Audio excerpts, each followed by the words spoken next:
Во нашата историја преголем фокус е ставен на национално-ослободителните движења и сета таа традиција што доаѓа уште од Француската револуција навака до Балканските војни, овој простор е во рамките на Османлиската империја. И затоа оние активисти поново, по тогашни термини револуционери, многу е интересно како во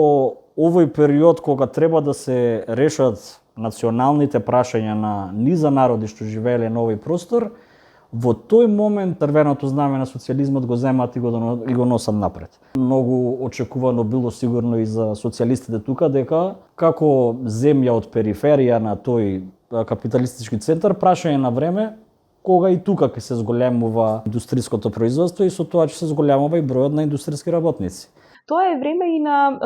и од нашите контексти се јавуваат некои големи, дефинитивно јас би рекла дека тие се и џинови на теоријата во контекстот кој што тогаш постоел. Тоа се луѓе како Веле Марков, Васил Главинов, Димо Хаџидимов, Димитар Влахов, Илија Плавев, Роса Плавева,